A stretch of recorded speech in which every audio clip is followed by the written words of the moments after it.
Hi there, everyone. Welcome to the Daily Gardener. I'm your host, Jennifer Ebling. It's June 7th.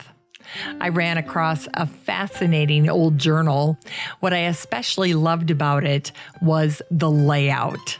So if you want to copy it, here's what you do.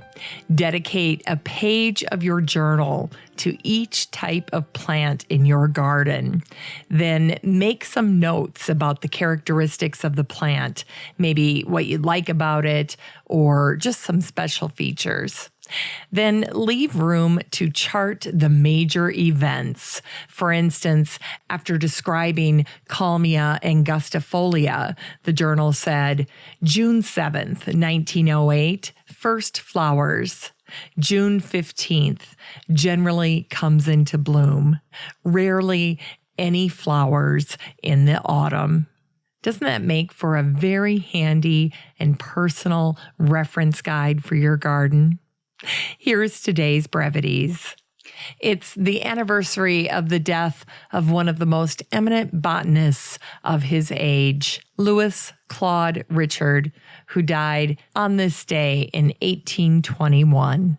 His great-grandfather had been in charge of the menagerie at Versailles. His grandfather had been in charge of the botanic garden at Trianon. Even his own father was placed in charge of the King's Garden. A biography of Richard was featured in the National Gazette in 1831. Here's what it said. Claude Louis Richard was therefore born in the midst of plants. He learnt to know them sooner than the letters of the alphabet, and before he was able to write correctly, he could draw flowers or plans of gardens. He did not recollect a moment of his life in which he had not been a botanist, and if he ever engaged in other studies, botany was always the object of them. In 1781, he was the naturalist to the king. Richard sailed from France, and he was headed to French Guyana. 8 years later, when he returned to France, he brought his herbarium, which contained over 1,000 plants. And it was on this day in 1769 that Daniel Boone first laid eyes on the forests of present-day Kentucky.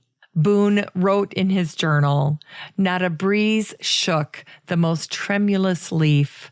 I had gained the summit of a commanding ridge, and looking round with astonishing delight, beheld the ample plains, the beauteous tracts below." 30 years later, Boone left Kentucky and followed his son to Missouri. He was often asked why he had left Kentucky, and he always answered the same way. Too crowded. I want elbow room. And it's the birthday of Fletcher Steele, an American landscape architect who designed over 700 gardens. He was born on this day in 1885. His most iconic work was nestled into the hillside in the Berkshire Mountains of Massachusetts. It's called the Blue Staircase at Naumkeag.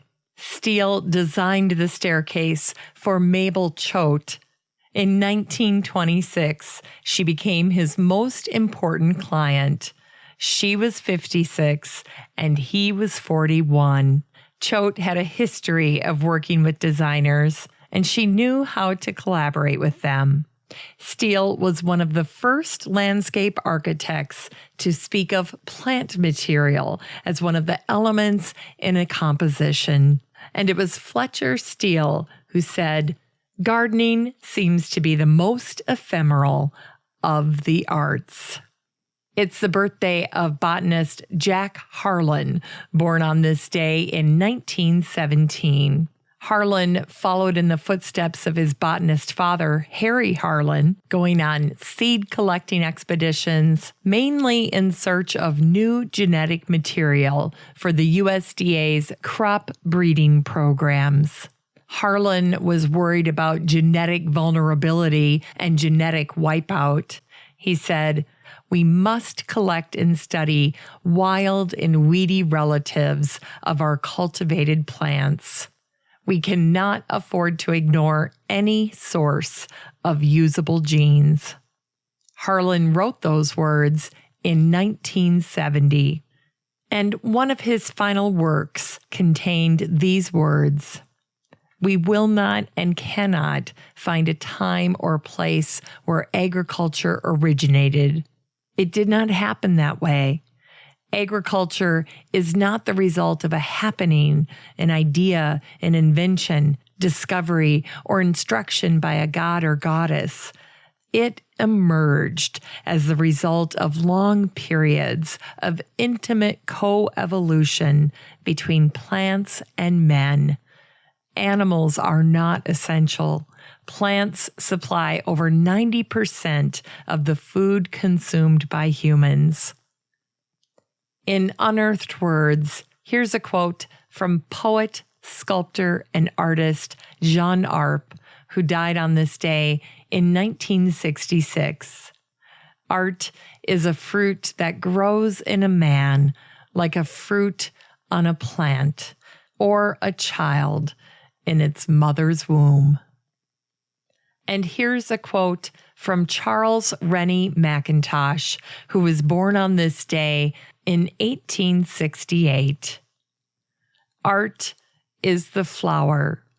Life is the green leaf." Today's book recommendation is Fletcher Steele, Landscape Architect by Robin Karson. Karson wrote this book back in 2003, and I love the cover because it shows Steele's signature work, The Blue Staircase. The beginning of Karson's book includes Steele's most famous quote. He said, "The chief vice in the garden is to be merely pretty." For today's garden chore, it's another Photo Friday in the garden. Water your plants and then go take pictures. I did this with my student gardener today. Her images of blossoms with water droplets on the petals were absolutely incredible. Finally, here's something sweet to revive the little botanic spark in your heart. The first ever Southeastern Plant Symposium is taking place in North Carolina. Mark Wethington and Tony Avent are launching this event in Raleigh. They'll be talking about cutting-edge plants, new trends in gardening, and new plant selections that reinvent how we think about gardening. Today, the event runs from 9 a.m. to 8:30 p.m. And then Saturday, tomorrow, it runs from 9 a.m. to 4:45. So if you're in North Carolina, be sure to check this out. Thanks for listening to The Daily Gardener. And remember, for a happy, healthy life, garden every day.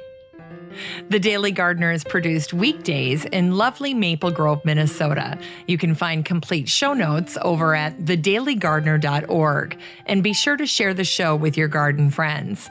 You can find The Daily Gardener on all your favorite social media, Instagram, Twitter, and Pinterest, and of course, Facebook. While you're over at Facebook, don't forget to join the Daily Gardener community. Just search for these 3 words, Daily Gardener Community. The group will pop right up, and then request to join. Finally, I want to thank my team at Podfly Productions, where my fabulous editor is Eric Begay. Have a great weekend in the garden, and we'll see you on Monday.